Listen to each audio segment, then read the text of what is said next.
And welcome to another episode of Stack Hunters. I'm Bradley Stalder, your host tonight. I've got a great guest joining us here in just a second. Liam Murphy, winner of the Best Ball Mania 2 tournament, many other tournaments. And Liam is going to talk with us about some risers, fallers, and we're going to get into some elite quarterback stacks. So make sure you guys are tuning in, checking out this episode, sharing it with your friends, and let's get to it.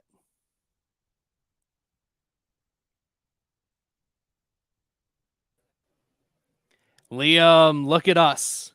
We're here. Thanks for making it. Looking forward to it, man. Thanks for having me on. Yeah, it's great having you on. I know that you won at Best Ball Mania 2. And before we get into talking about risers and fallers and all that, you want to talk about your team. You won the tournament. This was the second one. I had Justyn Herzig on a couple weeks ago. He won the first one. You won this one. What led you to winning the Best Ball Mania 2? Talk to me about your team. Well, I think it was a 2-5-9-2 team. Josh Allen and Justin Fields at quarterback, which essentially meant it was a single quarterback team. Because Justin Fields, I think, contributed like 2.9 points on Josh Allen's bye. And other than that, did not hit the lineup. The 5 running backs were JT and Aaron Jones in the first and second, kind of playing the news cycle there. I drafted my winning team in June. JT kind of fell that year towards the back end. I think I picked out like the 8-hole because Carson Wentz's injury, like we were worried he was going to be injured to start the year. And that made him like fall, which I thought it was like, it should have been the opposite, Well, there was offensive line issues too. Didn't Quentin Nelson have an injury as well? I can't remember that. I do remember the Wentz thing mainly being discussed. And then Aaron Jones was kind of playing the Aaron Rodgers, rumors that year where him and, Jones and Adams fell that year. Damian Harris was my mid-round running back where in like the 8th round, and he came through huge with a bunch of playoff weeks. He scored 50 touchdowns that week, and he, just paid off great value, contributed to the finals, hit 17 points, I think. And, just was like the score you needed to have week 16. He had a big performance against Buffalo, several touchdowns on the ground. And then Rashad Penny in the late round was one of the required pieces to kind of win that year.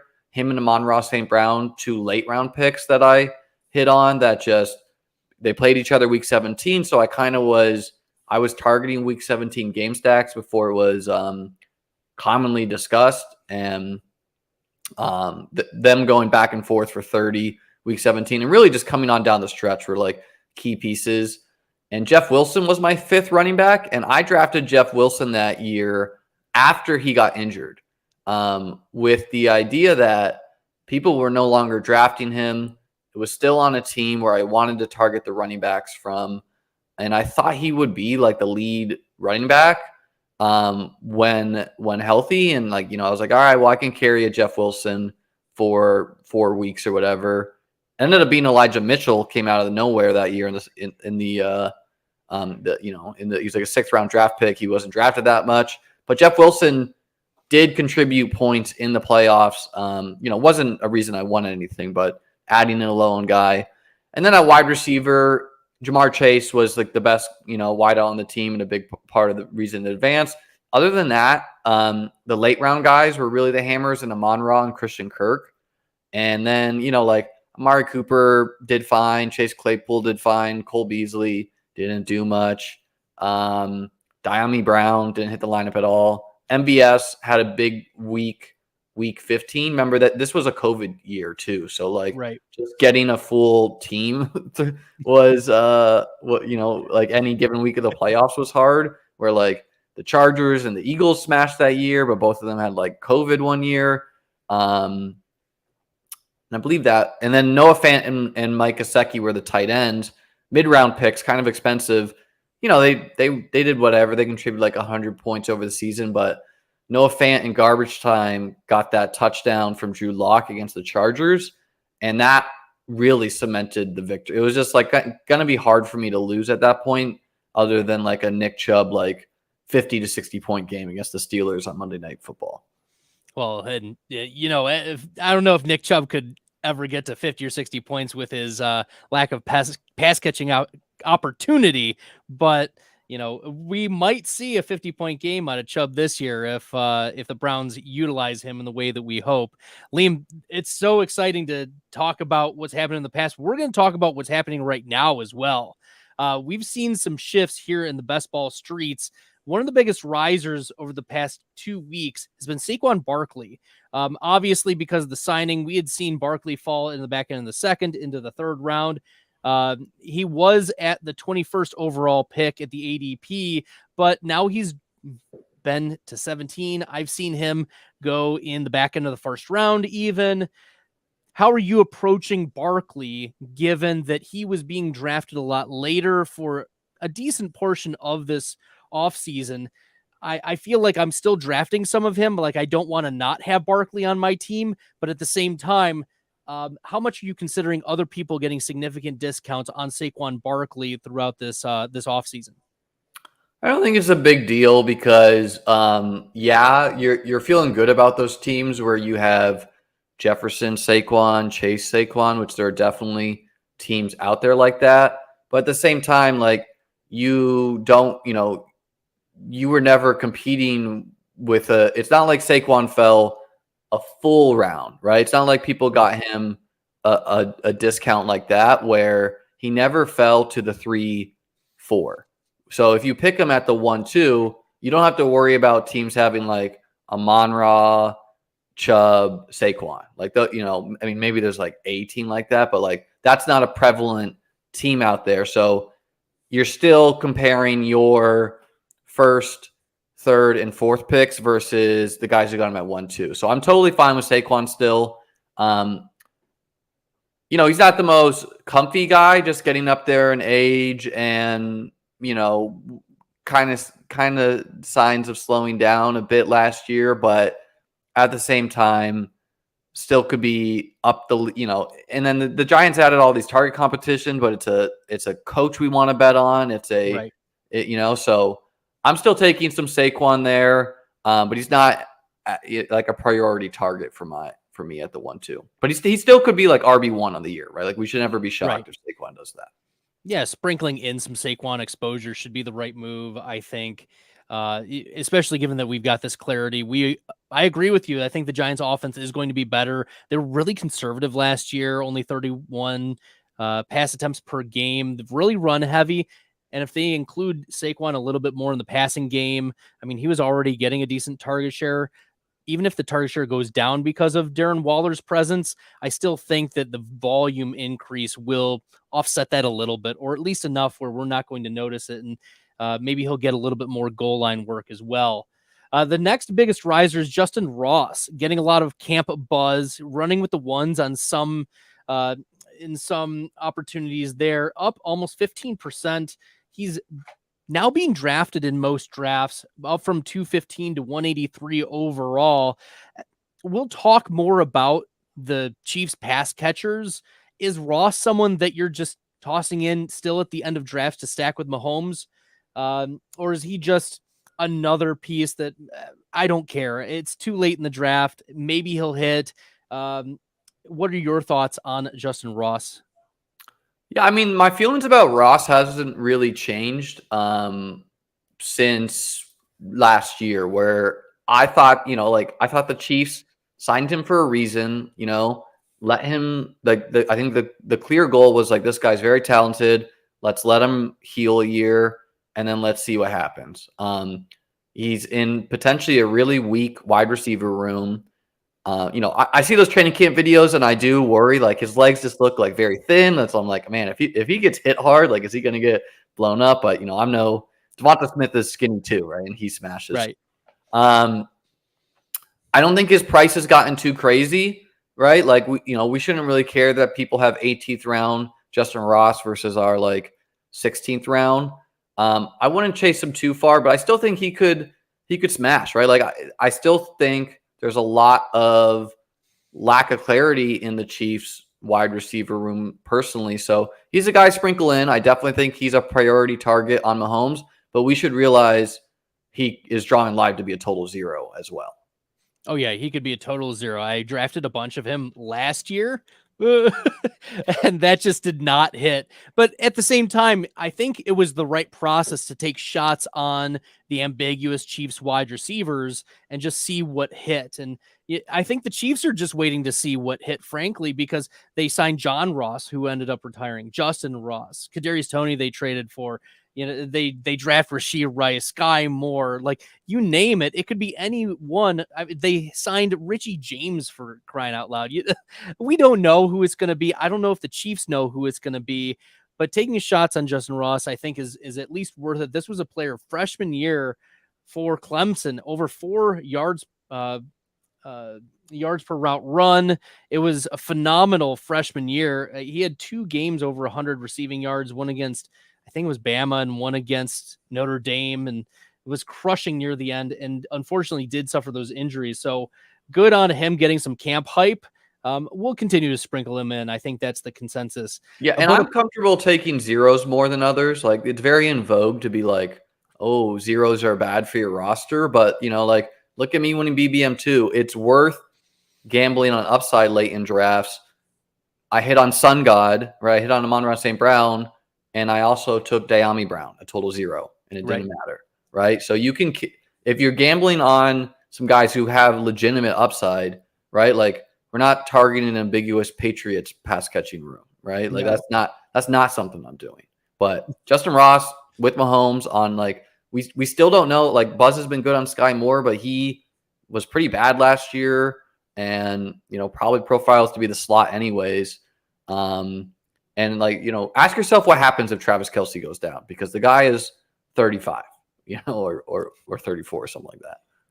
Yeah, what if Kelce goes down? There's probably going to be a lot of rotation in the tight end room. I mean, I think it's Noah Gray out of Duke is the next man up, but there's also like Jody Fortson, whoever else. Like maybe it's worth taking a late round stab on some of those Chiefs tight ends just in case, what happens if he gets injured or if we do see an age cliff, something like that. We'll move on here to a player who's been steamed up even higher. It feels like a yo-yo right now with you, Liam. We're going, second round, and then we're going the end of the draft. We'll go back to near the top of the draft with Calvin Ridley, almost up 14% over the last 2 weeks. The hype is real for Calvin Ridley. The hype videos are there. The Jaguars beat reporters can't stop talking about how Ridley is the best wide receiver that is on the field. And he was once a pretty easy 4th round, 5th round click for me, but he's now getting into the 2-3 turn. I'm wondering, do we just continue to buy into Calvin Ridley just as how we buy into the Jags offense, and we'll just continue to follow him up and continue his rise? Or is there a line of demarcation for Calvin Ridley and maybe we've already passed it? I'm a big Calvin Ridley guy. I mean, the dude got suspended for gambling, right? Like already we're gonna stand with that dude. B, better. Like he never got by me in the 3rd or 4th. So when I was like on the 3-4 turn, I always had it him and then Debo. But I was going Ridley over Debo, just betting on, like you take Trevor, who was very good, finally gets a second year with a real coach, like no more Urban Meyer nonsense. Right. And you insert Calvin Ridley. It's not crazy that like Trevor could lead the league in passing. Like that is in the range of outcomes. He could have 5,000 yards.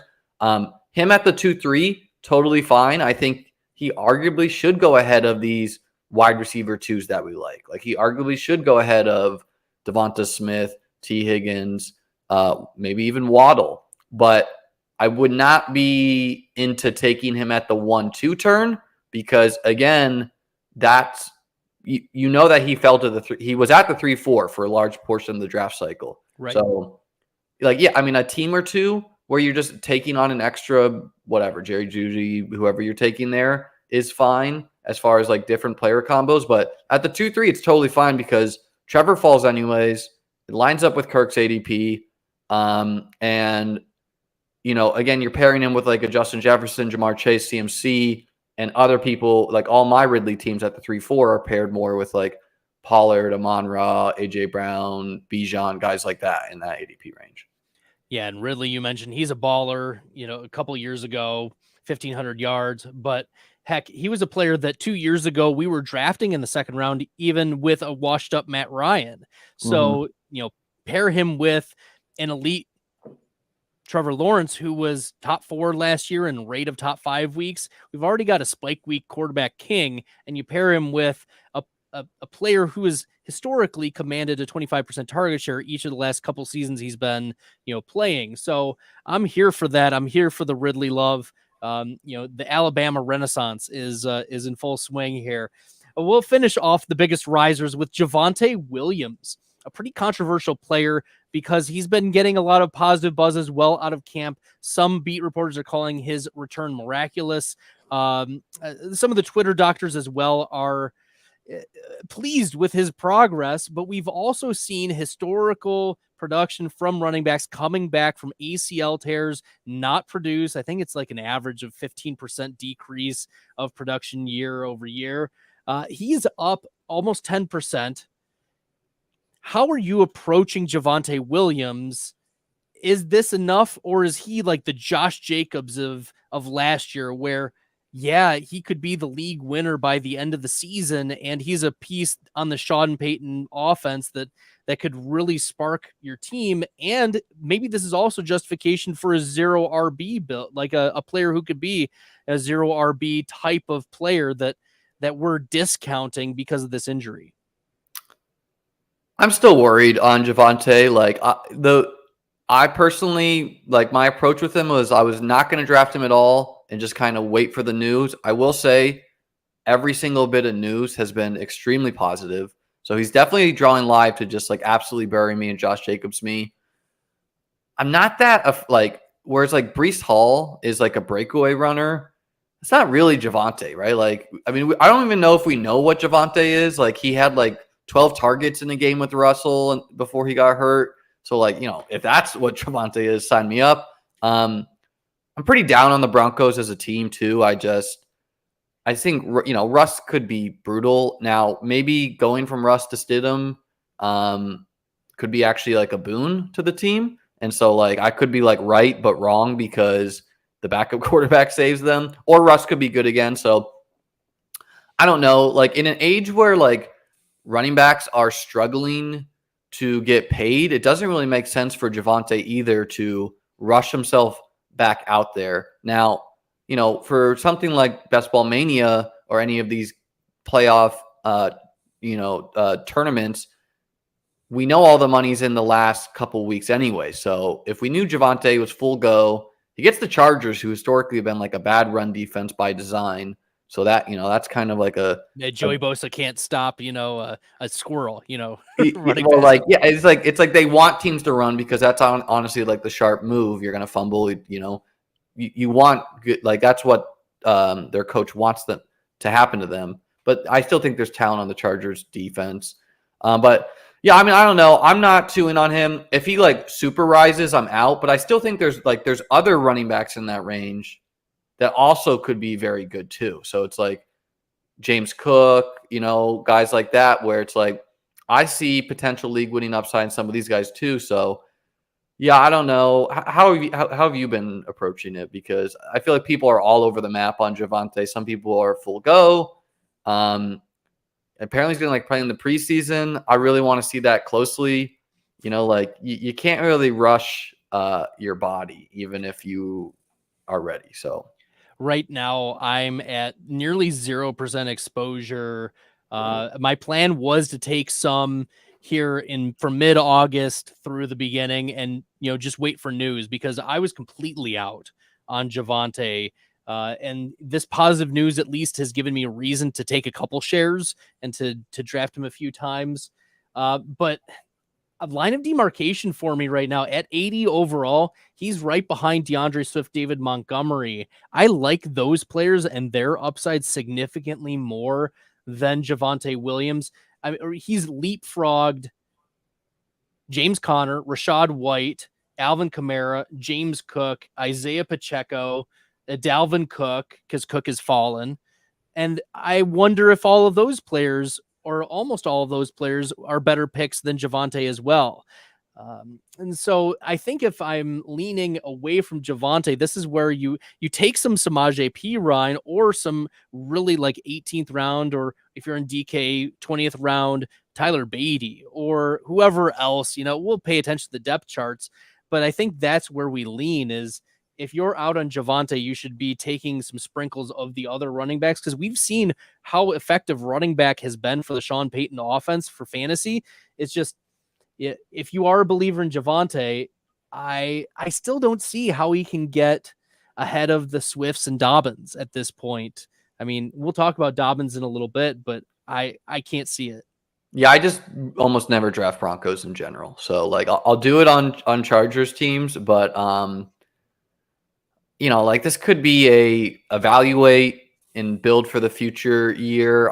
They're in a they're comfortably worse than the Chargers and Chiefs to me. So in the Raiders, I guess maybe they can beat the Raiders. That's not saying maybe they can beat the Raiders. Yeah, and on a half point PPR site, like Javonte needs to either Josh Jacobs you to bury you, or score a bunch of touchdowns. And I'm just I'm not that afraid of him burying me. Yeah.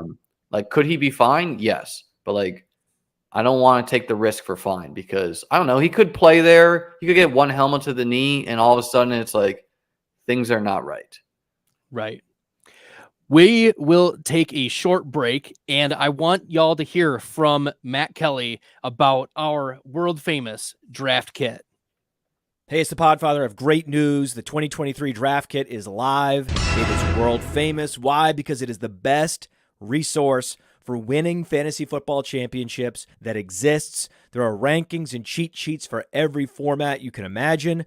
We have projections both at the team level and the player level. And wherever you are, you can click on a player, open them up, and see in-depth written analysis about what to expect in fantasy football from that player this year.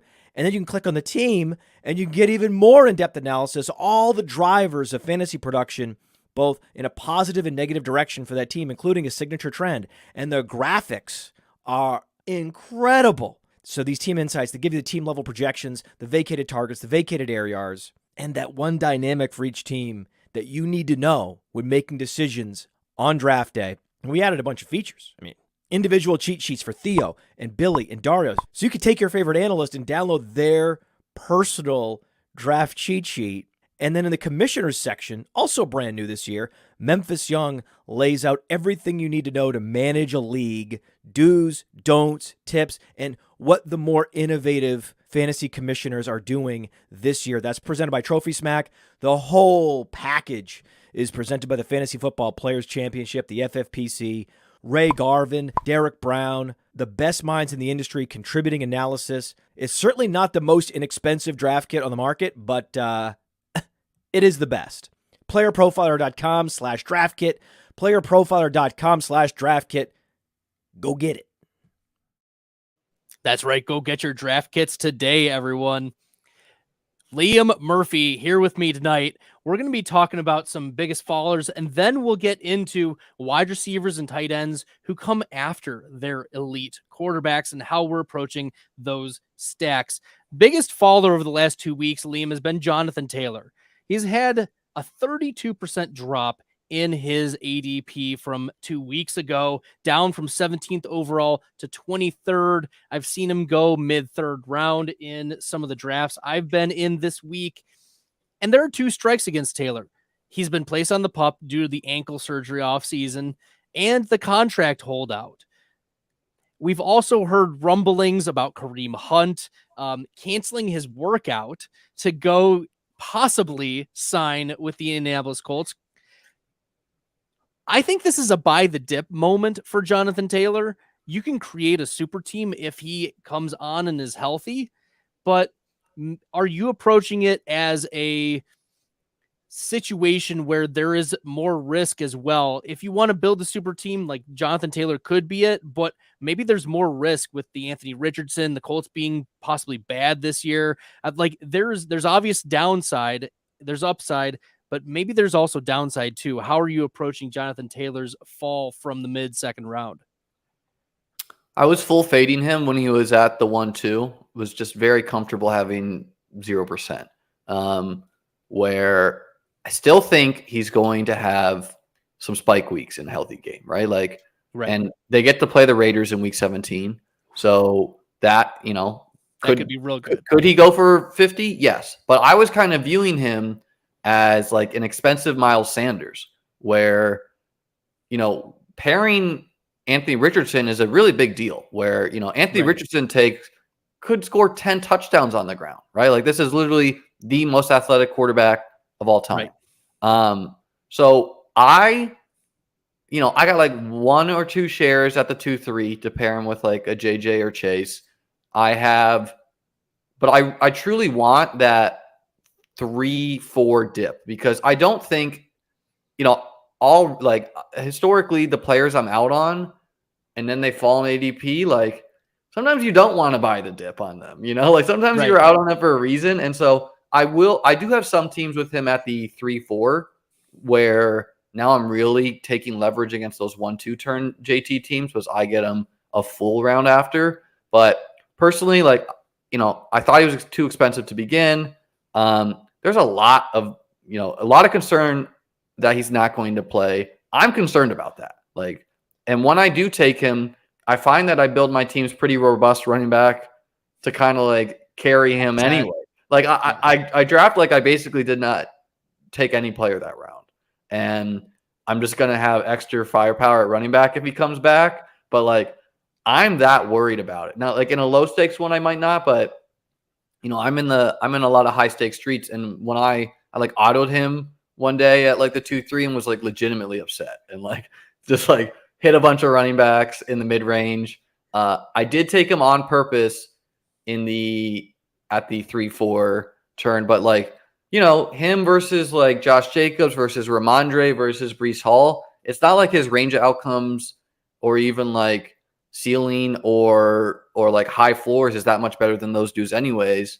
So I kind of just like to play dudes who I have less worries about, where, I mean, we have a literally insane man running the team in Jim Irsay who will do whatever he feels like. And it kind of feels like the NFL is trying to hold the line against these running backs, where the owners, soft colluding, hard colluding, whatever you want to say, but not impossible behind closed doors. They were like, you're not paying this dude. Like we're only paying the CMCs of the world. And I don't know, like not a great sign. They are bringing in Kareem Hunt. I really don't know how to play that, but like, and you see videos of him walking around and it looks bad. He had this ankle surgery and now he's having a cleanup or something. I don't know. It all seems weird. At moments, I feel like he's going to play. Like I did take him in a high stakes team, but I'm personally very worried. How about you? Yeah, I have. So I pulled up my exposure on Underdog. We don't have Underdog here in Michigan, so I've had to do all my drafts slow and while I've been visiting in Ohio. So full disclosure, but 0% on Underdog, 0% exposure there in like, I don't know, 13 teams so far. I have like 25 slows going right now because I just visited this past week. But I'm looking at my exposures here on DK, and I was thankful that you were stalling a little bit talking about Jonathan Taylor. But Jonathan Taylor here, 4% on DK, and I have like 150 drafts there. So, I mean, I'm very low exposed. Drafters, I don't think I've drafted him at all on Drafters Fantasy. So, yeah, this is a player I've been really avoiding, and I don't see a good way to build around him either. As you mentioned, you're viewing him as like a dead zone player or a zero. No, like a literal dead roster. Like I literally just dead roster that draft pick. And I think I view him. I don't know. That was an interesting way to put it, because I was just simply not drafting him or seeing a way in which he fit well into builds. And I've been also focused on drafting a lot more intentionally zero RB builds. I don't know if I can quite get to King Cap's like 68 to 80% zero RB, but I've been trying to be more intentional of getting more zero RB into my portfolio. And like Jonathan Taylor simply does not fit that. And if I'm taking an anchor, like give me a different anchor. Like give me someone who, as you mentioned, like Breece Hall, like give me a player whose range of outcomes can spike significantly. And we've seen Aaron Rodgers lean into his pass catching running backs. The Jets get Cleveland where the weather could be really bad and the passing game could be really conservative in that environment. So give me Breece Hall, for instance. I like that call. Or he could get like a Saquon type deal. And then late in the season, like he gets like a 1-year deal. When you need him to play, he could just, he could be not that banged up, but sitting out because he needs to protect his future. So it could, I don't know. Like I already thought he was going to be a low advance rate guy, which is good if you can sneak a low advance rate guy to the finals who has a high ceiling like Taylor. But I typically don't try to do that with my first, second, third round picks. And he could, and by like the longer this holds out, the more he will fall. So we could see him fall into the 4th round if you give this a week or two. That would be very interesting. Now it's like, okay, now I kind of am like, unless the news is that bad, maybe now I am like, taking him. So like he could fall further is the point. Yeah, we're not buying right now. We believe he could fall further. Kadarius Toney has also fallen 32% over the last 2 weeks from 72nd overall, so back end of the 6th round to beginning of the 7th round to 95th overall. I've seen him go in the 110s on DraftKings. Like he's been pushed significantly further down. And we talked earlier about the Chiefs and taking shots on this offense. And we like the yards per route run, and we like the spike week potential. And Kadarius Toney is a human joystick, but 30% of his fantasy points came in one game. Like this is a player who does have immense upside. And we do play this game of best ball, but he could be a literal zero for 80% of your season, even though he's tied to Patrick Mahomes. So, in the 110s, sure, I'll take shots, I guess, given that he's there. But, I mean, good luck for those who were taking him in the 60s or 70s, right? Yeah, I mean, he was going to be a full fade of mine at that price because, like, he was going around guys like Gabe Davis and, Hollywood Brown at the time, like guys who I thought, like, had similar ceilings, if not better, like ceiling outcomes. And so, and I hate to, like, I'm not a guy who, like, fades injured players. Like, I thought it was, like, silly, like, talking about, like, the CMC stuff last year, how some people were like, oh, CMC's always injured, but Toney's a different case where like hamstrings is a thing where we have seen repeat a lot. We've seen that happen with Keenan, and it was never really clear what weapon he was going to be for the Chiefs, where like he gets these like scheme usage. Like I drafted quite a bit. He's not an alpha. He's not an alpha wide receiver. So he's not like winning down the field. Like he was, it's hard to get that game against the Cowboys out of your head where he just like went off. But I don't know. He's another, like, reportedly he's going to be back for week 1. I think it would be prudent for me to get some shares on underdog if he goes into the hundreds, but he's another guy where it's like, I'm kind of comfortable just gambling on the Chiefs in different ways, but I don't know. He's hard for me. How about you? Have you been buying the dip? I have 1 share right now on underdog, and a 3% of Toney on DraftKings. So this is a player that, I'll just, because he's not getting in reps any right now. Why is there a reason to be buying him when he can continue to fall a little bit? Like we could see 10th round Kadarius Toney, 11th round Kadarius Toney pretty easily, especially as other guys get steamed up with like the preseason and whatnot. Like Marvin Mims catches a touchdown or any of the other rookies, like they could jump, and all of a sudden you can get like 12th, 13th round Toney, where people are like, yeah, okay, he's supposed to play week 1, but is he, so I don't know. I'm like, if I knew he was playing week 17 against the Bengals, I'd probably want some shares though. So the Chiefs have been hard this year. Obviously like a team we want to buy, but I think we saw last year, it's like the answer of who you wanted on your team was only Kelsey and McKinnon. Yeah. It was no wide receivers. Yeah. Yeah. Like Juju did whatever, but Juju was doing okay until the concussions and the knee issues and all of that. Like he was doing okay. There were some bad games, but there were some okay games. And then the concussion, I think, really did mess with him, near the end of the season, and he was just not the same. So yeah, I agree with you. This is one that we're monitoring. So let's wait for Toney to fall a little bit more too. Cooper Kupp has fallen down from the 4th overall to between the 5th and 6th pick. And usually we're not too, picky about the minutia, but it's significant because that's a 29% drop relative to his previous ADP. And most drafters now are taking Christian McCaffrey. They're taking Tyreek Hill, and some of them are taking Travis Kelce over Cooper Kupp. We just saw some videos today of Kupp doing some workouts back on the field. He looked okay. Do we really care about, or should we really care about the Cooper Kupp injury? Like, are we just gaining more exposure to Kupp, or was, as you mentioned earlier, this hamstring issue something that you're keeping in mind as a possible recurrence throughout the season and maybe a reason why we should be a little bit more uncomfortable with Kupp? I was taking him at the 3 and 4 previously. Now I'm taking him at the 105. Never falls past me there. I'm not someone who's doing Kelce and the other guys above him. Just too much of a ceiling. Like literally could be the number 1 fantasy player in the whole player pool. We've seen that before. Probably like Stafford's last ride or coming down to it. So would expect him to get peppered in just a weak room. He's a guy, and like the injury, the injury didn't seem to be that serious. It's not like he really needs to practice that much with Stafford. So I am taking CMC, I think, over him now. Because why not? Like I should get some shares of CMC anyways. But yeah, definitely not taking Kelce or anyone else above Kupp.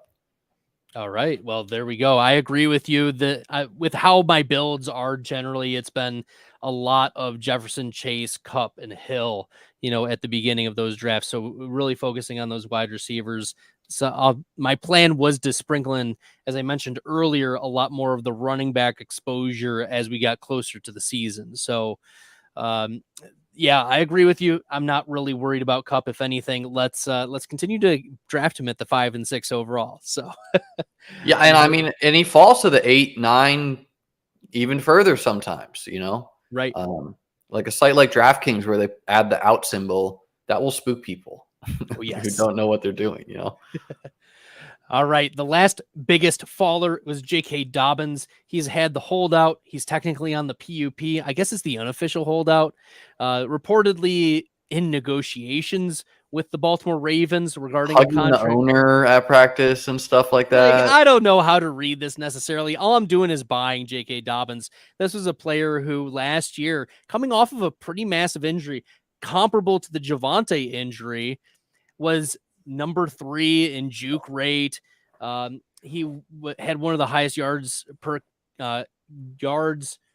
expected yards per carry, and that was despite the fact that he was number 2 in men in the box. Like he faced so many players in the box, they expected him to run, and he still ran for a high yardage. So JK Dobbins is a player that I like his juke rate. I like his metrics underlying. I know he doesn't catch a lot of passes, but he's fallen to 69th overall. And this is a player that I'm really comfortable with in 0 RB builds. Like I go wide receivers and quarterbacks and maybe one of the elite tight ends and then draft Dobbins, it may be correlating with some Hill or some Waddle or stacking with Lamar or even correlating with Andrews. Like Dobbins is a player that I'm pretty comfortable drafting. And if there's going to be discounts, like he was a player I drafted in the pros versus Joes. And he fell around relative to the FFPC best ball ADP. So I'm buying JK Dobbins. How are you approaching JK Dobbins here, Liam? Mostly a buy for me. I do want that, I don't want to be holding the line with him where it's like, sometimes you gotta like let players you like fall just to see how far they will fall. Fair. Right? Like, you can't always Push be the it a guy little who's bit. like, it stops here, right? Like so like I passed on him in the 7th the other day in a Best Ball Mania stream just because I was kind of curious where he would go. And it's not like he arguably should have been in this tier maybe anyway. So that's guys like James Cook, DeAndre Swift, David Montgomery. It's fine if you put him in the Miles Sanders, Damian Pierce, like mini tier. That's just like after all the wide receivers. But yeah, I mean, mostly a buy. It's going to be a super pace up team, the Ravens this year, compared to Greg Roman is like truly a bad OC in my opinion. And he's out of there. A lot more competition though for touchdowns probably where, like not on the ground, it's like just got Gus Edwards and Melvin Gordon, I guess. But you still got to compete with Lamar and you got to compete with now Odell, Zay Flowers, healthy Bateman. So, and of course, Mark Andrews, Yeah, Mark. So the ball could be spread around quite a bit is the point. But in best ball, he has a good chance of getting some touchdowns. So I am a buyer of him, but on a PPR site, I think it's okay to like see how far he'll go because he might even fall to like I think I have some shares of him in like the 8th. Yeah. With like on a PPR site, people are like, I'm just not gonna do it here. In a high stakes, too. Yeah, we like the Dobbins and we like the Baltimore Miami week 17 as well. That's a matchup that I'm targeting a lot. I want one of the best. All right, Liam, we're gonna jump into some wide receivers and tight ends who come after their quarterbacks. This concept or this idea for the podcast tonight came from a conversation I had with Matt Kelly. I went out to Connecticut. I went on vacation, Liam. We wanted to schedule it for last week, but I was out of town in Connecticut visiting some family. But Matt Kelly also lives out there, and I visited him one night, and we got to talking. And one of the things we talked about was these elite quarterbacks who have pass catchers who come after them in ADP. And we started just trying to brainstorm some of these players and how we were approaching them. And so I thought, why don't you and I, Liam, like just spitball a few of these and just we'll pick each other's brains about how we're approaching these particular stacks. So we'll start with Gabe Davis. He's going 71st overall. So at the end of the 6th round, Josh Allen is smack in the middle of the 3rd round, 27th. I've seen him go even later. How are you approaching Josh Allen and Gabe Davis? Because we've seen the spike weeks for Gabe Davis. We've seen that he can absolutely destroy a slate. We've also seen that he's not a good receiver sometimes. And so how are we supposed to approach Gabe Davis when, the public is generally a lot lower than last year? I saw even him drafted at 36 overall last year. Nothing has changed though, right? Yeah, I mean, you're talking to the guy who had 60% Gabe Davis in Best Ball Mania 2, so 2 years ago. So obviously buying Gabe Davis. And Josh, I do not think the elite quarterback should have fallen to the 3rd round. I think that's just like the influence of casual fantasy people who, casual guys like running backs. That's just, it's always what it is. Like, I wasn't really sure how they would play the quarterbacks, but that makes sense that they're running back people, right? Like, they could never imagine taking Jalen Hurts over Saquon. That's Saquon Barkley, right? So Josh Allen, just like an absolute smash in that range. So is Hurts. Mahomes, I'm a little bit lower on just because, harder to stack him. I don't think he has the ceiling of an Allen or Hurts in a weekly aspect, or in a seasonal aspect where everyone goes for their true ceilings. And again, if Kelsey gets hurt, like Mahomes could fall a little bit, but Gabe Davis is a clear buy. It's becoming harder to stack him where he was available previously in the 7th, right? Like the late 7th. Right. which would have fallen nicely with an Allen at the 2-3. But now oftentimes people at the 5-6 are just taking him on a site that needs touchdowns. So I think Gabe Davis, he had that ankle injury that he played through. So like, we really don't know what that did to him. Reports have been very good out of camp. I would say though, with the addition of Dalton Kincaid, a first round, tight end, it would not be shocking if Davis fell to 3 in the pecking order. If Kincaid is that good and just demands targets, and all of a sudden Gabe Davis is still going to have his games where he catches the deep balls, right? But it could even help him, right? Like if Kincaid is slowing teams from playing cover 2 and they're needing to, drop a safety to kind of slow down Kincaid. Well, now all of a sudden you got Davis and Diggs one-on-one with just one safety. And so he could even smash even higher. But like on a half-point PPR site, Davis is a no-brainer. And really in any best ball platform where you don't need to predict his games, you just know he's going to have huge games. Yeah, he's got the massive upside, and Allen should be reportedly healthy given the elbow injury he suffered near the end of the season that obviously affected him. We talked about Gabe Davis' ankle injury affecting his performance as well. So that I think Gabe Davis is a buy. He's very interesting. I have 30% Gabe Davis on Underdog right now. So maybe I need to tone it down just a little bit, but I am also very excited about the prospects of Gabe Davis and the spike week, because I also believe that there are opportunities for him. The pathway is still there for him to smash and have his upside. The next one is Dallas Goedert, ADP 76.5. Jalen Hurts at ADP 25. Goddard is being stacked, and this is from the BBM4 board. I think it's Chad Matschke had Dallas Goedert at 38% stacked with Jalen Hurts. I think if you miss out on the A.J. Brown and Devonta Smith, you're left with, well, I do want to stack, and the most viable piece left on the board to stack after is Dallas Goedert, which is why I think he is stacked the most relative to A.J. Brown and Devonta Smith. But how are you approaching this Goedert, Jalen Hurts combo? I mean, Hurts I'm very in on. We just saw what the Eagles can do. And I mean, they pulled their starters in the fourth quarter and a half the games. Their defense could be a little bit worse, which is a great sign. And their schedule is much harder, right? Like they have games against the Bills. They have games against, I think, the Bengals, right? Like they have they don't have games against Zach Wilson and other truly awful quarterbacks that they don't need to play their starters.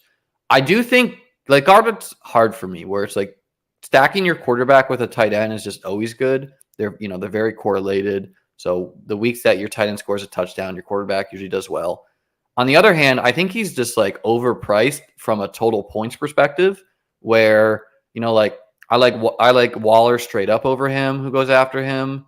I like quite a bit of players straight up over him from a total points perspective. But again, for playoff weeks, if Dallas Goedert scores 30 week 17, boom, you could win yourself $3 million.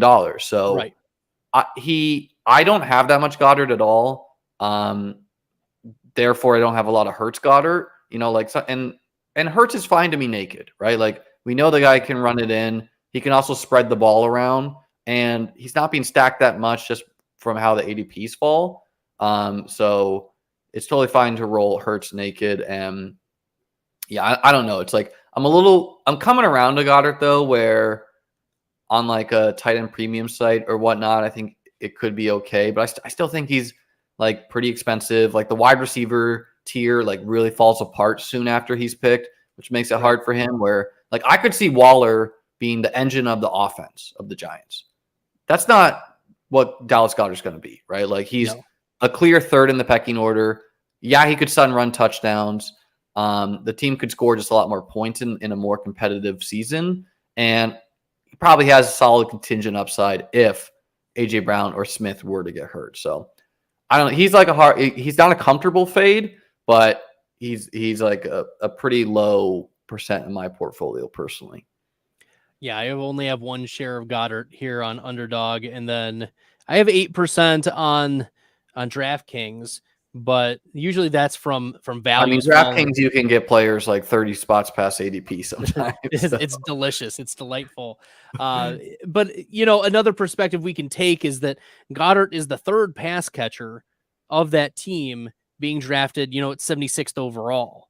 But it could be Swift, though, right? Right. And Swift could eat into Goddard's work a lot. They run similar area of the field routes. So I hear you on the third, but it's not like we're targeting. It's not like we think Jalen Hurts is going to pass for 5,000 yards, right? We're like 4,000 is a great season. That would be excellent. That would be excellent. Well, what did he hit last year? Like 3,600, something like that. That sounds about right. I'll pull it up. Well, while he's looking that up, Liam, we're gonna shift into 3,700. Justin Herbert and Quentin Johnston. Obviously, Keenan Allen, Mike Williams go ahead of Johnston, but Josh Palmer's been left for dead. Now, I'm not a Josh Palmer believer, but at the same time, I don't know if this differential between Quentin Johnston, who's going 79th overall, and Josh Palmer, who's being undrafted in a lot of drafts now, is quite warranted, given that Palmer knows the offense. Palmer has had some decent games in the absence of Mike Williams and Keenan Allen. And Gerald Everett also exists on this team, and he's a respectable high-end tight end too. So how are you approaching what might be an overpriced Quentin Johnston? He's a guy who I was not drafting a lot in the pre-draft contest. Just thought there was like a potential he wasn't as good as we may think. But when he landed on the Chargers, he got solid draft capital. I'm in on him. I've understand the reports that could be more of a split between him and Josh Palmer. Gerald Everett is still there, but I think there's supposedly they're going to push the ball down the field. I think that's Quentin Johnston's game, right? Where are we expecting him to run the ball? Keenan Allen again have the hamstring injuries. He's not a spring chicken at 33 or something like that. So I draft him. It's okay if he's a low advance rate guy as a rookie, where he still should have a massive ceiling. If he doesn't score a ton of points in the regular season for the playoff weeks. Yeah, Quentin Johnston actually is a player that I had as my highest drafted pre-draft wide receiver. And now so you like the talent, but not the. You're worried about the landing spot with Justin Herbert? I was. I don't know if Quentin. I don't know if you're familiar, Liam, with the player profiler moniker lately that Matt Kelly has been trumpeting. That Quentin Johnston is the next Brashad Perriman. So we need to stay on brand here, I guess. But the Quentin Johnston role in college and he was drafted for a lot of yards after catch. And so I was hoping that, Quentin Johnston, maybe this was just like a galaxy brain, but maybe Brandon Ayuk would get traded and then Quentin Johnston would take over like a yak role in a Shanahan type offense.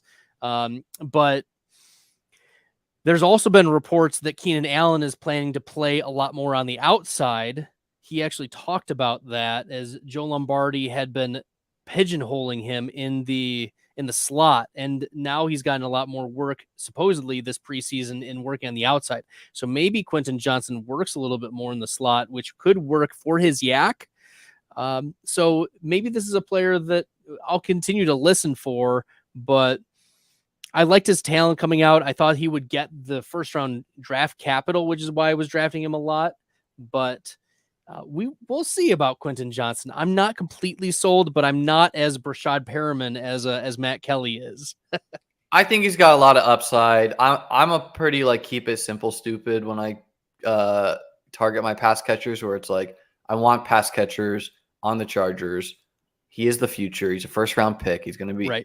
They got him there for a reason. Now, I mean, Staley could be fired if they don't win this season, so maybe he's not the future there for the future. But and I don't know. Josh Palmer's fine, but he kind of seems like more of a fill-in for Keenan if Keenan gets hurt, kind of running those slants and whatnot. And I do think Quentin can win down the he's a big dude, right? So it's he's got to have some ability to win down the field. He can win down the field.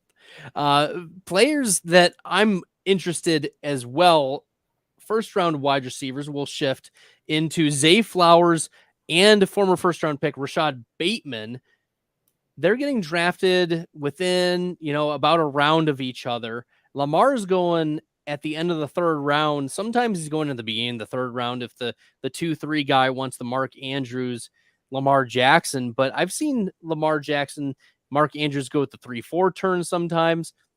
We're not going to focus on Mark Andrews, though. How are you discerning the Zay Flowers, Rashad Bateman versus, I didn't even list Odell Beckham here, but the reports have been good for Odell Beckham. I know some people are out on him. Some people are in on him.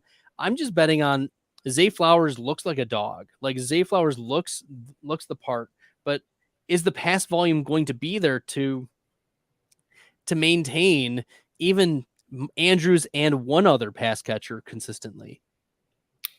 I draft all the wide receivers. I'm not one who hates Odell. I thought he was actually good last time we saw him playing. Got paid significant amount of money. Got to rest a full year. So I do draft Odell. I draft a lot of Zay. He's gotten more expensive, so I liked him more at the 100 range. Bateman, I'm mixing in too. A little bit worried with injuries, but supposedly that's not something to worry about. We saw some big games from him last year, like in that Dolphins game. And so I just draft, the Ravens are going to be paced up. Yeah, it might be on like a total points perspective. Maybe they will not, they're not going to be like wide receiver 36, we might not get that, but they all should have their spike weeks where I could see any of them scoring a touchdown. I just think the offense is going to score a lot of points.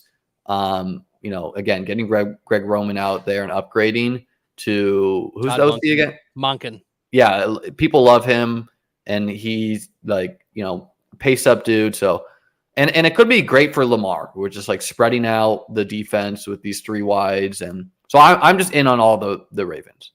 I'm drafting a lot of Lamar, and this is a player that I'll take both Bateman and Flowers, or I'll take Flowers. I'll take all three. I'll do Odell. When it's able, I'll do Flowers, Bateman, and Odell, because it's kind of that range where wide receiver gets gross too, and it's whatever, ping pong some weeks, and let's make it happen. Exactly. I'm here for the ping ponging. Lamar, I think, is one of my most drafted on DraftKings, and I'm here for all that. I don't care if he's not throwing for 300 yards to get that bonus. I'm here for Lamar Jackson season. We've got two more that we're going to look at pretty quickly. Deshaun Watson and Elijah Moore seem to be going at, the end of the 7th round, beginning of the 8th round, that 7-8 turn, pretty easy tap. And then David Njoku is also going, 2 rounds later. Watson has had quarterback 1 overall in his range of outcomes in previous seasons, but we saw last year that he looked rusty, and now he's playing outdoors in most games, and you relearn the offense. I was a big fan of Elijah Moore as a prospect, and I don't think he got a fair shake in New York the last year. I think that this is a team that interdivisional games could get into shootouts, but Deshaun Watson is, I kind of like taking some of the quarterbacks earlier, and maybe it's my fear of Deshaun Watson's going to burn me again because I drafted some of him last year just to get some exposure. But how are you approaching Deshaun Watson and these later pass catchers? When I draft Amari Cooper, which is not a ton, I'll take a Watson. He is a guy that will fall a round or two past ADP sometimes too.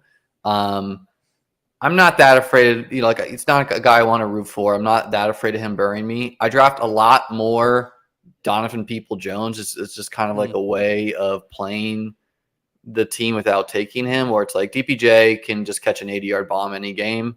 I do mix in some Elijah Moore. The reports have been very good on him. He's kind of a hard guy to think through, where it's everyone loved him last year on fantasy Twitter. I didn't really that much, just with Zach Wilson. And then, but reports have been good for him now. Again, I think David Njoku is too expensive from a total points perspective, but he's if you get Njoku, through to the playoff rounds. Of course, he can catch a touchdown any given week. One of the highest paid tight ends in football and was good last year. But yeah, it doesn't really seem like Stefanski's offense is the greatest fit for Watson, where it's like they want to be this running team, but then you have Deshaun, who like was a good pass catcher, not to mention like maybe Deshaun got all this fully guaranteed money and is just not working that hard anymore. Or I don't know, like maybe he can't be cover 2, or he could like totally light up. Like he could totally be a top 5 quarterback, and we're all like, you needed 8th round Deshaun to like just smash. So I don't know. It's hard for me. I have the most of DPJ. I got a little bit of Cedric Tillman sprinkled in there too. I like and Tillman. Then, yeah. And then, Deshaun when he fits. I'll take a couple sprinklings. Well, I did before the heart, the heart thing. I took some Marquise Goodwin. I was taking some late round Goodwin. I would have drafted him for the same thing, but yeah, once the recent news, I was not. Because Goodwin was like good with the Seahawks last year. He had some games, He had 2 20-point PPR weeks. It like playing 40% snaps. Like, okay, well, like let the 4.2 speed guy like do his thing downfield, catch a couple bombs. I'm here for it. The last group, we've kind of hit on this room already, but we'll focus more on Skyy Moore, who's going 92nd to overall. I've seen him. Some people have been crazy in the best ball streets, Liam. I've seen him go 5th round in some places. Like this is wild, where the reports are positive for Skyy Moore, but there's also, Moore played half of his snaps in the slot last year. No player played more than 55% of snaps in the slot. But you had Juju, whose slot is gone. You have who is it? Mecole Hardman, who played mostly in the slot, is gone. Maybe it's Skyy Moore who does fit in there, but maybe Skyy Moore plays a lot more on the outside than what we think. And this is possibly Richie James, in the slot. And so I'm wondering how we handle Skyy Moore here when he's now, I wouldn't say leapfrog. Maybe Kadarius Toney has fallen past Skyy Moore. Maybe that's the perspective we can take. How are you approaching Skyy Moore and Patrick Mahomes, who's going 20th or 21st overall? Very little Mahomes, because again, I like Allen and Hurts straight up over him. And then, I would rather get a 5th round Herbert or Justin Fields or Lamar usually than Mahomes. If I do take Kelsey, which is not often, I'll try to get a Mahomes, of course. Skyy Moore is a guy I do not know if I've drafted him once. And I am worried. Like, he could legitimately bury me, right? But, if he's just playing in the slot and he's not getting a bunch of touchdowns, I don't know. Is he going to bury me? He was not good last year at all. Camp reports have been good, that he's like consistently in the lineup. He is one of the starting wide receivers along with like MVS and Justin Watson. Right. So that's good. Now, when you're playing the slot on a Travis Kelce team, you're probably competing with Kelce for that range of the field. So could just be drawing coverage away from Kelce as like his main goal. But he's a guy I want to start mixing in. Just so if he goes scorched earth, I don't have none, but I choose to play the Chiefs kind of through their cheaper options, where it's like, give me some Richie James, give me some Justyn Ross, give me some Jerick McKinnon, and like on a PPR, pretty expensive too right now. Yeah, he's getting there now. But like on a PPR site, I guess Moore's more tenable, but I'm still worried that he's like not as good as we think he like can be, and maybe he doesn't have to be that good again. If Travis Kelce gets hurt, by de facto, like these guys have to be better in some sense, right? But like maybe they just turn into like maybe they run the ball more. I don't know. So I'm Clyde Edwards-Helaire season, baby. Yeah. I have 1 share out of 14 teams on Underdog and a 4% share on DraftKings. So I'm also with you that I think there are just cheaper options for Kansas City. This is a room where it's ambiguous. So maybe And I'm not usually taking wide receiver in this range anyways. Just kind of how I build my teams is another reason where it's like, Yeah. if you think to Tyler Lockett last year, Tyler Lockett was a good pick, but he ended up actually not being a great pick because to take him came at the expense of taking usually a Ken Walker or Josh Jacobs, like league-winning running backs. Right. And so sometimes the ADPs of these wideouts fall in the range where the league-winning running backs can emerge, and like, give me Rashad Penny over Skyy Moore. Like, give me some gambles like that, you know? Yeah, because right now we're looking at Skyy Moore's ADP 92.7. I mean, look, that's in the same range as the James Cook, Isaiah Pacheco, Dalvin Cook, who's fallen significantly. If Dalvin Cook signed somewhere, we could see his ADP significantly shift up. And I mean, you're also looking at Antonio Gibson, who could be a real nice piece, a compliment to Brian Robinson, AJ Dillon. And it's like, is Skyy Moore like an expensive Cole Beasley, like a guy who's not going to get touchdowns? Or is he has the potential to be like Cooper Kupp type, where it's like dominating and the offense runs through him? Because like, you don't want expensive Cole Beasley at all. No, know? you do not. Because then, as much as we like high floors, the ceiling and spike weeks are so much more important. And if the low A dot and not getting yards after catch or yards after contact, and that's not four going running backs that can take it's like Mahomes like leads the league in these like shuffle pass touchdowns and whatnot. These like, so it's like, is Skyy going to get those? I don't know. Maybe that's. I mean, probably not, because Skyy Moore is not built to be that type of player. He's 5'10", 191, if that. I mean, he's not a big guy. He's got 35th percentile arm length, 31 inches. But a player that certainly has some intrigue. Maybe draft some Rashee Rice as well. This is I draft way more Rice than like he got banged up today, but like it should be nothing. He's an athletic dude. Like, let's roll the dice on someone unknown. Let's roll the dice on the unknown. Liam, it's been great chopping it up with you tonight. Where can the people find your work and find you? Where can they hit you up? You can follow me on Twitter at ChessLiam. I have a YouTube channel where I do typically daily best ball drafts or videos. Just Liam Murphy on YouTube, and then planning to launch a best ball site here soon, but been procrastinating that. So look for that to come soon. Ooh, you guys heard it here. Liam's getting the goods for y'all. It's been such a pleasure, Liam. Good luck this year in the best ball streets. And maybe we'll have to get you on again soon. We'll do some drafts here in the coming months. Nevertheless, on behalf of Liam, I'm Bradley. And until next time, good luck. Oh, I forgot, Liam. I have to do, y'all should check out First Mover by Mark Garcia. High Low. You guys know him on Twitter. Make sure you guys are checking that show out, because it is, it is DFS gold. Mark is so sharp. He just did some great work on the tight end premium on FFPC and the psychology of tight end premium, how you should approach tight ends. Mark's great. Yeah, Mark is a real sharp in the industry. Make sure you guys are checking out that show, First Mover by Mark Garcia. All right, I think that is it. Thanks, everyone. Until next time, good luck in the best ball streets.